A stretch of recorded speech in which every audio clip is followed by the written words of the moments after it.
Hello everyone, welcome to Late Night Live with me, myself and Mr. Sam McCabe. We have a mixture of stories to dive straight into tonight. Some are transfer based, some are manager based, and some other kind of bits and bobs from Nathan Salt and Chris Wheeler, who are with the Daily Mail, Sam, is that right? Yeah, Daily Sport, Daily Mail, yeah.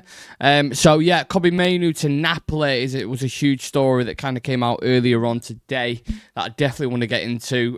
We've had a few more bits on Ruben Amorim ahead of the game at the weekend against Sunderland. Keep an eye out for that preview as well. We'll speak about that towards the end.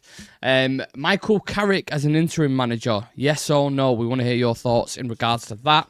And also some other little bits on Darren Fletcher and the work he's doing at the moment with the younger players, and has been commended for his work ethic. So that's kind of what we'll finish the show off with. But this Mainoo thing's interesting in it, Sam. We had, again, Nathan Salt, Chris Wheeler have been very, very busy, saying that Napoli would have been Mainoo's first choice if the club had let him go. The player was eager to reunite with his former teammates McTominay and Rasmus Hojlund.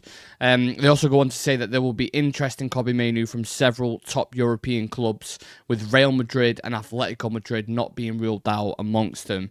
I suppose the question is, does this depend on who the manager is, do you think? Because if a manager comes in and plays him on a regular basis and starts getting a tune out of the team and a tune out of him, you would think, well, this is a perfect platform for him, right? Yeah.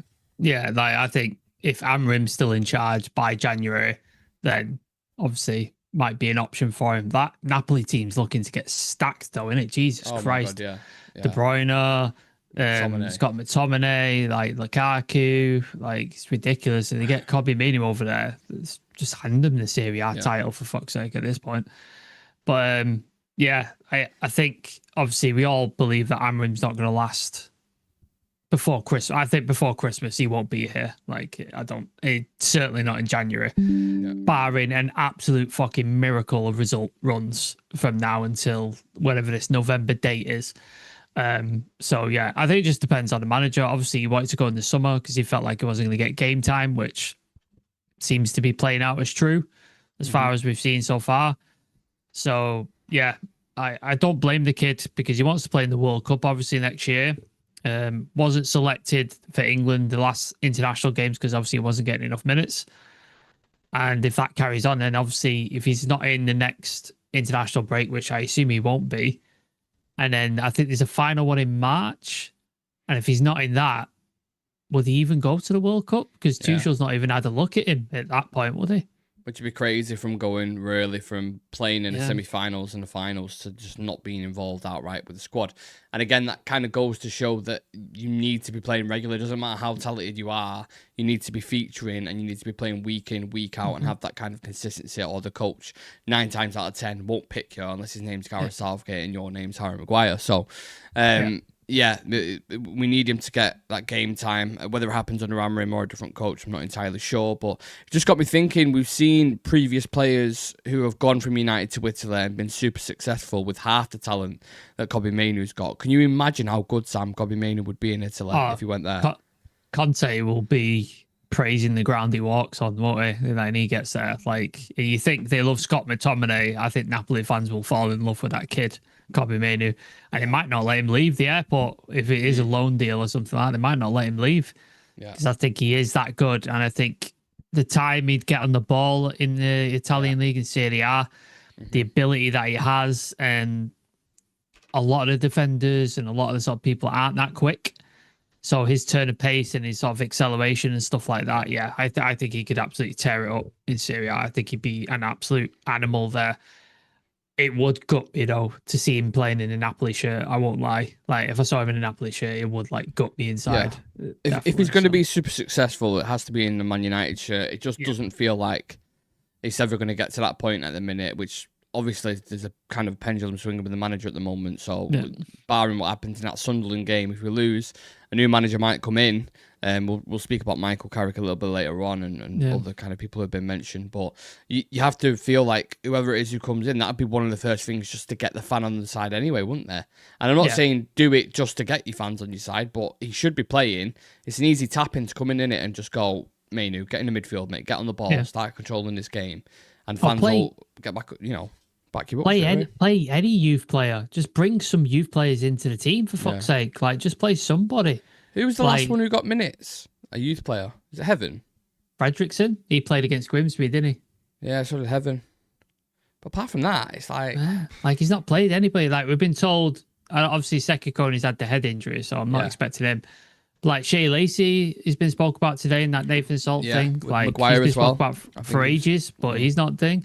Bendito Mentato, Muppeteers was telling us he's right on the cusp. Not seen anything from him. Yeah. Jack Fletcher been told he's close to the thing. Like, but none of them have got even near the bench. Cheeto has fallen off a cliff now as well, hasn't he? Like, he got near the team last year, but now he's just not playing for us. So yeah, like, throw the fans a bone. Like, just go, look, Shaw's not playing well enough. He's not good enough. Aiden Heaven gets his spot.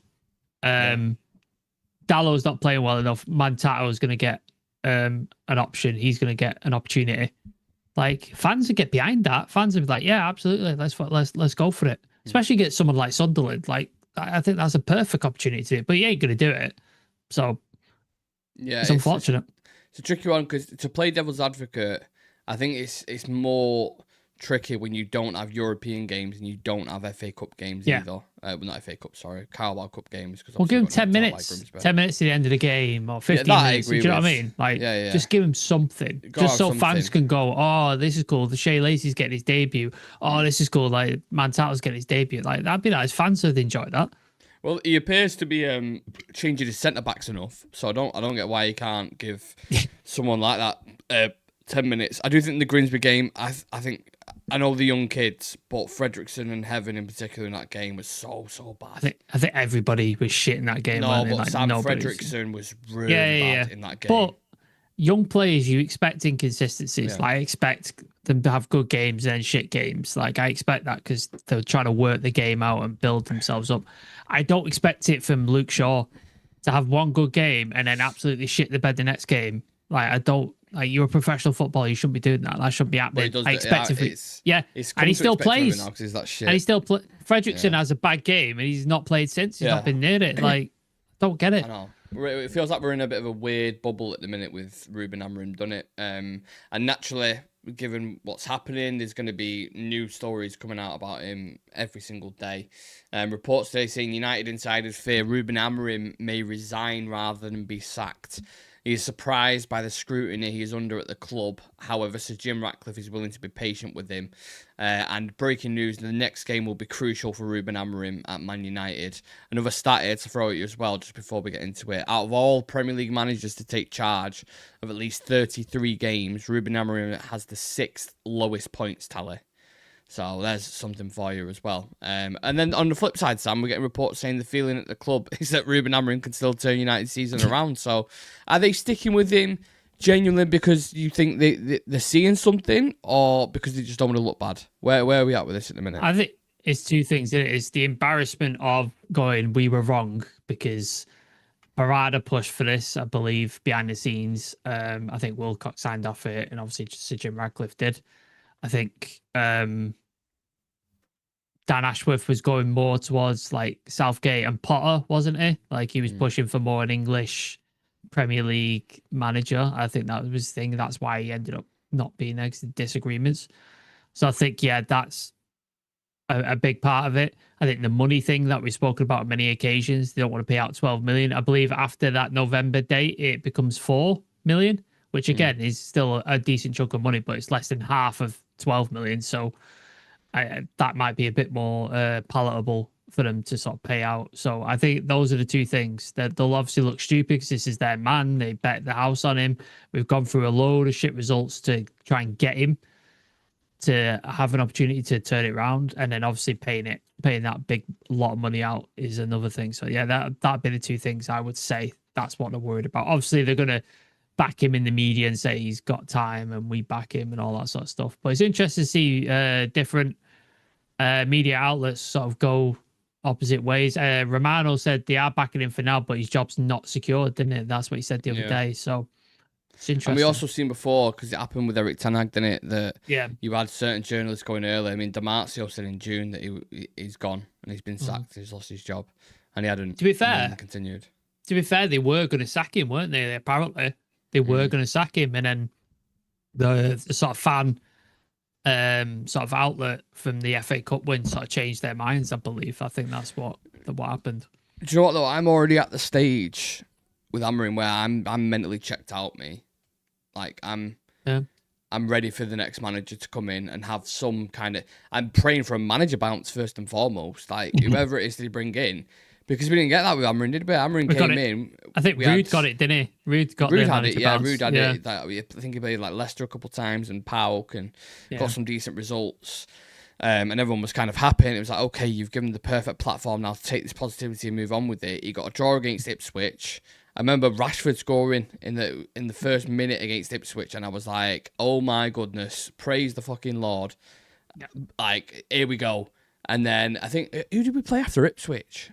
I can't remember who it was. I think we got a win, whoever it was. Then straight from that, was it Europe? Shit. Old 3-2? It might have been. It might have been that, yeah. That seems so far away, and it was not even a year ago, really, was it? Yeah, it was like 10 months ago. It's crazy. Just less than a year ago. Yeah. So right now, I'm ready for a new manager to come in. I don't know who that's going to be. I know we've spoken about it a few times, but I don't think you've actually said a preference of yours who you realistic one that you would really want to come in at the minute, or someone who would excite you potentially. Before I answer that, I was going to ask you. Obviously, we're going to speak on Carrick in a minute as an interim. Would you prefer an interim to come in while they search for a manager? Because obviously, after the World Cup, there's going to be possibly a lot of managers available. Tuchel, Nagelsmann, Poch potentially.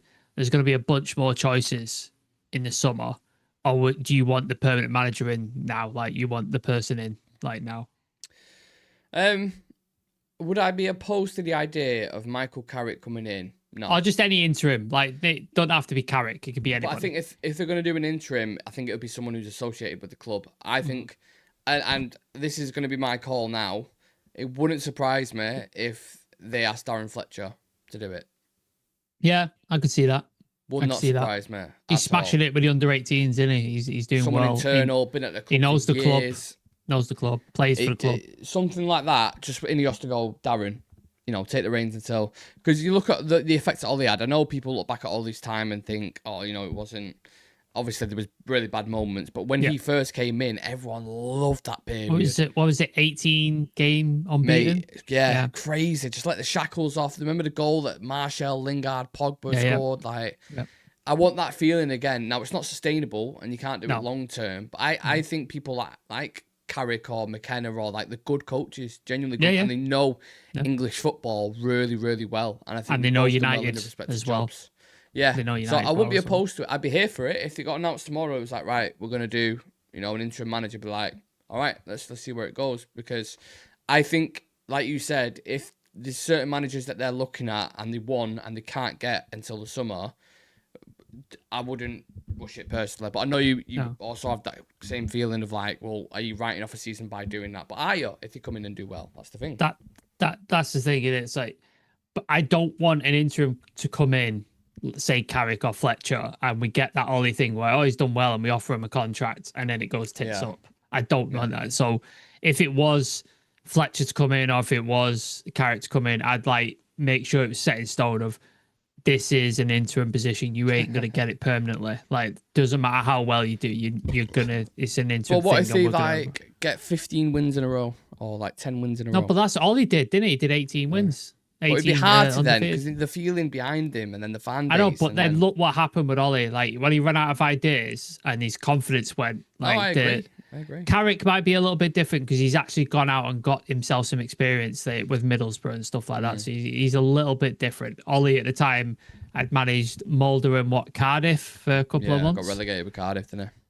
Whereas Middlesbrough, he was there for a few years. He did quite well, got to playoffs and stuff. Darren Fletcher's got zero experience outside of managing the under-18s. So, yeah, I'm just a bit cautious of that thing, that getting carried away with that and stuff. So I'd make it clear and get it to the summer. If they're saying, no, we're going to do it permanent now, obviously it changes the options that you're available to go after, aren't you? Because the likes of Poch are not going to come in. Nagelsmann's not going to come in. Tuchel's not going to come in at this point. So it changes your sort of optics of who you can actually go for at that point. Yeah. Right, let's see what everyone else is thinking, because there's a few more people joining us in the chat. So big up everyone joining us. Please do leave a like on the video if you can for us. UTFR Nath saying we're getting beat on Saturday and he's walking. If you're a betting man, I could definitely see that. Ali Williams saying just feels like inevitability now. It does. It just feels like they are delaying it, doesn't it? It just feels like it's just hanging there. Everyone knows it's there. It's like a bad fart in a room. What was the Ten Hag game where we were all like, "This is it," but he carried on or the day? Yeah, and it dragged on a little bit, didn't it? No, it was a couple of weeks. Wasn't it? I remember there was a result, and then it was a couple of games after that, and then after that is when he went. What was his last game? I can't remember what his last game was. Because he went in October-ish time. Yeah. And obviously we had the international break in November. Yeah. I don't know why, I remember Ollie's, because Ollie's was Watford, wasn't it? Yeah, 4-0. I remember that shocking performance of Watford, going over to the fans and Bruno doing all this and saying it's on us, it's not on him. Yeah. I really can't remember the game. It seems to be a rite of passage as well that we lose really heavily to Liverpool, and that's when the manager gets sacked after that, doesn't it? Ollie got battered, Ten Hag got battered. I could well see if Amorim's still here when we come back for the international break, I can see us getting battered by them. Although, pause, one moment of silence for Liverpool today, losing. 2 in a row, right? Fucking here for it. I am absolutely here for it. Yeah. So, continue the downfall. Continue the hate watch. Continue the downfall. I'm all here for it. We've got to hang on to something. It was West Ham. Ten Hag's last game. Oh, I remember that. Was it 1-0? Oh, that was so bad. 2-1. 2-1. It was so fucking terrible game. I was there. I was there at Old Trafford for that. Yeah. That was fucking awful. I remember that. And then Ruud van Nistelrooy took over straight after that. I couldn't believe how bad that game was against West Ham. That was horrible. I think that's the same feeling. If we get beat on Sunderland at Old Trafford, it's going to be the same feeling. And it goes. I think so. Happy Life saying the players will probably show up this weekend and win the game after that. Who knows what will happen. Mike saying Fletcher, Fergie's love child, Keno should come in. Love child, Keno should come in. Yeah, I've seen kind of Rooney and a few other people talking about Roy Keane getting in that dressing room, but I get it because he is that kind of guy who holds standards. But I just think the way football is now and the way the generation is, they won't blend with it. No, they don't react to that kind of. And I think this is why Mourinho and coaches like that have dropped off a little bit. Ten Hag as well, because he's a disciplinarian. Teacher kind of tactics. It just doesn't work with these new players. You've got to have a bit of both, haven't you? I think Keno as well. I think certain players might come out in a body bag if Keno goes in there because he ain't going to accept shit and he's going to end up killing one of them, I think. I'm not opposed to him being around the place and having some form of influence. Like come in and talk to the players, like come and like motivate him, like Cobby or Toby Collier going up to him like, how can I improve things? How can I sort of change this? Yeah, I'd be all for that. Rooney as well. I don't understand why like he might have done. Sheshko's not like reaching out to Rooney to come in because obviously his kids are there at the United Academy, so he's about the place. It's like reach out to him, ask him like some tips and stuff like that. That's what I would be doing. It seems like they've gone away from that a bit, doesn't it? Yeah. Like I get trying to form your own identity and go into a new future, but I don't know. I still feel like you need those kind of pillars to lean on a little bit in difficult situations like this. It doesn't seem like they've even obviously with Fergie. I'm not sure how much contact there is between Amorim and Fergie if he relies on him for anything because you usually see him quite close with coaches, but it seems like there's a disconnect there now as well. So and that's Ineos though, isn't it? They sort of removed Fergie from that ambassador role and chair of the board and all that sort of stuff, didn't they? So James McGregor saying everyone's saying Ruben needs to change, so do the powers that be in picking managers. Nobody would listen to Fletcher or Carrick. I don't know. I think disagree. That squad. Disagree. Yeah, I think a lot of that squad are good eggs. A lot of that squad know who Carrick is. Like they are well aware of who Carrick was and what he did for United. Same with Fletcher because Fletcher will have seen a lot of them come up through the academy, like the likes of Kobbie Mainoo and Tyler Fredrickson and stuff like that. And he's obviously had his struggles with illnesses and stuff like that, with his bowel condition and stuff. So he knows like when players have had like bad times and stuff. And Fletcher was never the hero player. He was never the guy that was sung, but he did his job. Like Park Ji Sung, he did his job and he got along with it and he was loved by Fergie for it. So I think they would. I genuinely think they would listen to him. I think that's why it works sometimes, interim managers, particularly when they've been a player, because they're relatable and they've been in the scenario. Now, you can say something about Ruben Amorim because he's still young and he's been a player. But they had that level of understanding where it's kind of like, I've been there before, I've been put on the bench where I've wanted to play, or I've had certain scenarios. Whereas with the older managers, it's a little bit harder to relate because it's kind of like, well, you're playing in the 70s and it's a completely different time now. So there's two sides to it, I suppose. I'm still saying we're going to finish 10th. That's happy life. Pat May saying I'm scared to what's going to happen, really, the way things are going. And for me, it's Nagelsmann. Although we signed an extension until 28, Nagelsmann will adapt to suit what the squad contracts has. Contracts don't mean shit. Like, you can sign an extension, but if United come in and offer him and he wants to go, he'll go. Yeah. Like, it's you mentioned Michael Carrick. Alex Crook, again, take it with a bottle of salt, saying that he would be tempted to return to Man United. He could be one of the candidates to replace Amorim. Do you think that would be the number one choice at interim? If it's an interim, it's between him and Fletcher. I think they'd be the two that you'd look at, and they'd be the ones that would come in because he's done it before, hasn't he? Like when he was like assistant to Ollie, right? Yeah. When Ollie left, he did he take charge for like 2 games or was it 3? I can't remember. Oh shit! Yeah, no, he did. Yeah, against Villarreal, he played like a 4-3-3. Yeah, he won, didn't he? He won. Yeah, and then he got a draw against Arsenal. Yeah, was it? I think so. Yeah, so he's done it technically. I completely forgot he did an interim stout. He's done an interim stout. Giggsy, although he's probably out at this point, isn't he? And then obviously the infamous Ralph Ragnick, 6 months. Would they get Rooney in? No, I love Rooney. One of the best players of his generation, possibly one of the best England players of all time. He's a shit manager. He's a fucking terrible manager. Really terrible. But I love him. I really do. I do think he went into difficult scenarios, though, at the time. Like the Birmingham, he was talking about it the other day, and he was saying the Birmingham one was an absolute shit show. Plymouth, it's different dealing with the quality of players that you've got to when you're in the Premier League. I think sometimes when a manager gets to work with players of that level, he knows how to handle them a little bit better. Sometimes you get these managers who come up through, like Thomas Frank, for example, or Graham Potter, that they come up through, they work better with those kind of lower level players and can, do you know what I mean? I'm not saying he's going to do a worldie of a job with United, by the way, but I'm just saying I don't know if they consider him or not. Not for me. I think certain players, as great as they were and as great as I'm sure the knowledge that they have, they just don't seem to make good. Like Steven Gerrard, shit manager. Yeah. Wayne Rooney, shit manager. Frank Lampard, shit manager. Like great players in their day, some of the best England's ever produced, but not good managers. Who's the worst? Lampard's got to be up there, isn't it? In terms of like, it's Chelsea run. Did he even get a win when he came back to Chelsea? It got so bad. It was so bad. I think he'd lost every game. In terms of like players of that caliber on that level who were really, really good, I think he's got to be up there. I think Gerrard was shocking as well, mate. Like the Villa as well. Like the squad he had at Villa, and like Emery comes in and absolutely smashes it with the same squad. Yeah, like he should have done way better than he had. It might just be a British manager thing. We don't tend to produce good managers. Eddie Howe's the best one we've got. Yeah, and that says it all, really, doesn't it? Yeah, like I actually don't mind Eddie Howe. I think Eddie Howe's a good manager. But like he's not an elite manager, is he? Like he's not that level of manager. He's not that next level. No.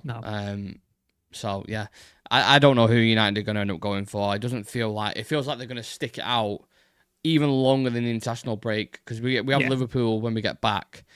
I don't think a new manager is going to be in place by then. I think if then there's another battering from Liverpool, will be. That's when they pull the trigger.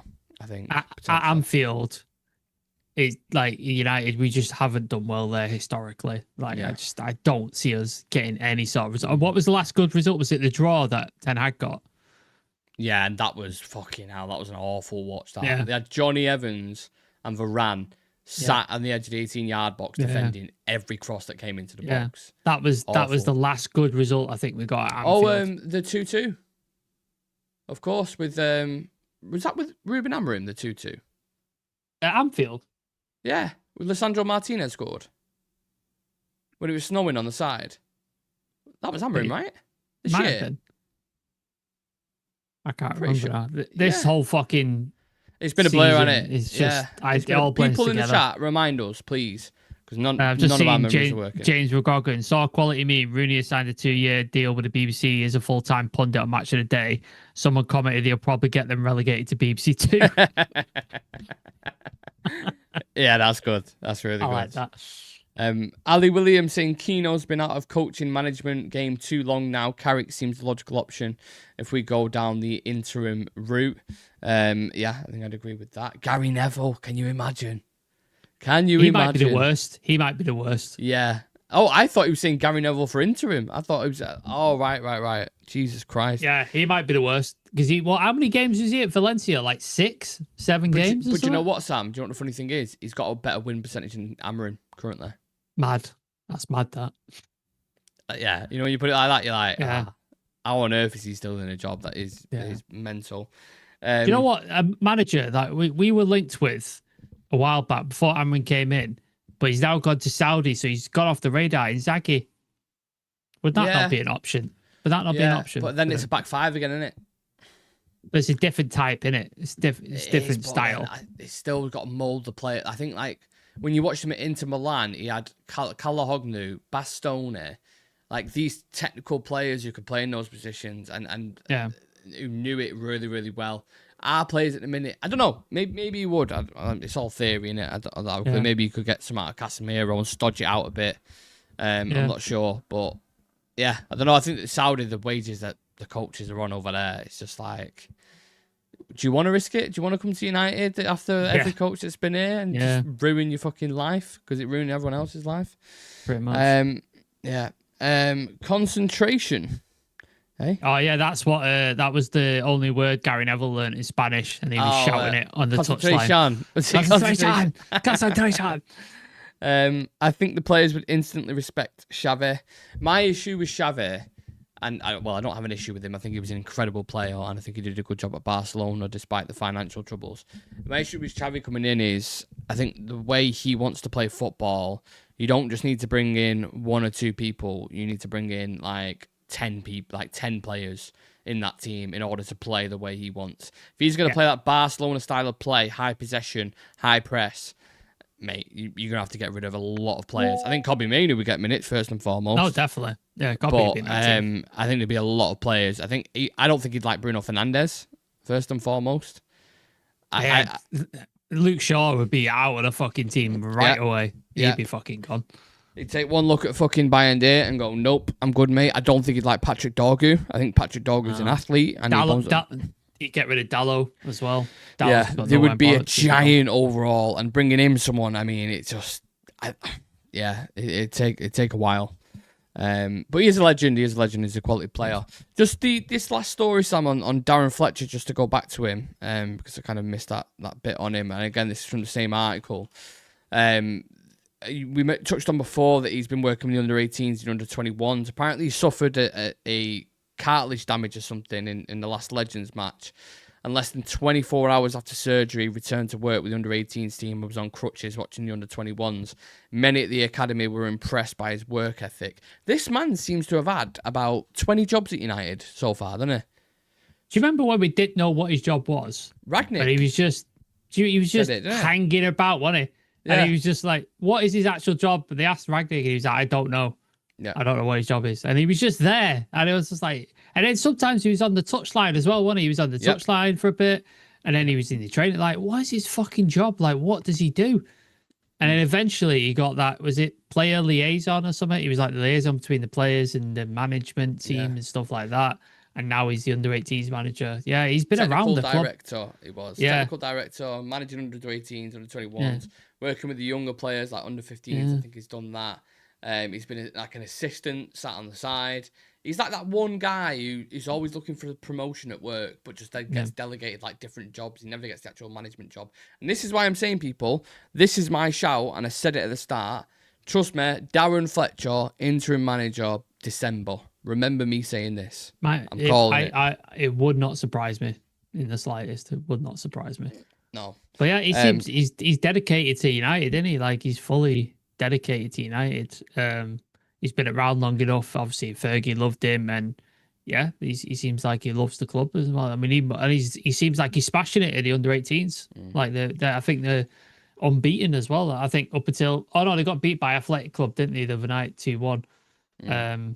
But yeah, they were unbeaten in the under 18s league. I think they've just been blowing teams away. To be honest, with the shit that we've been watching recently and not having back-to-back wins and not scoring shitloads of goals, I'm ready for an interim ride. Just do it. Let's do it. Let's get someone in. I just want to see something different. Let's see something different. Just something. I think I would get so excited just seeing a back four. Yeah. I just like seeing like, okay, right, this is something different. It's a different part. 3 in midfield. I'd love to see 3 in midfield. Bruno back in like his position where he plays well. Just give me something, man, because this shit that we're watching in a minute is utter dross. Yeah. Pat Mason, did you lads mention Paul Ince, another shit manager? Yeah. There you go. Shit manager. Ali saying met Fletcher in Moscow in 2008. One of the nicest guys you'll ever meet. I can imagine.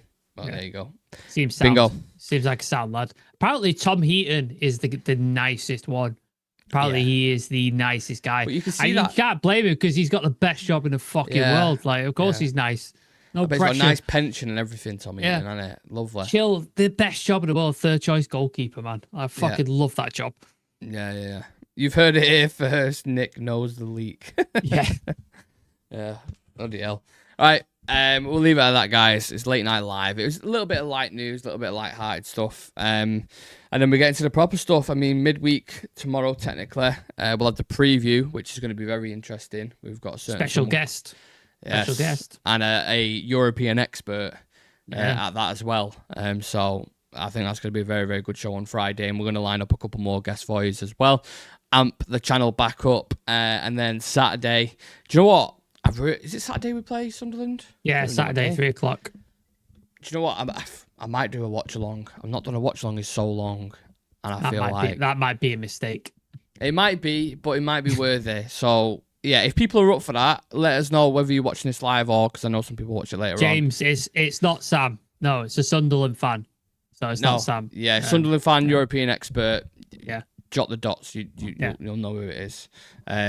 Yeah, let us know if you're up for a watch along. If you want to join me on that, it might be Ruben Amorim's demise, but we'll find out, won't we? Appreciate everyone's time who's tuned in. Check us out on socials, subscribe to the channel, and me and Sam will see you guys in the next.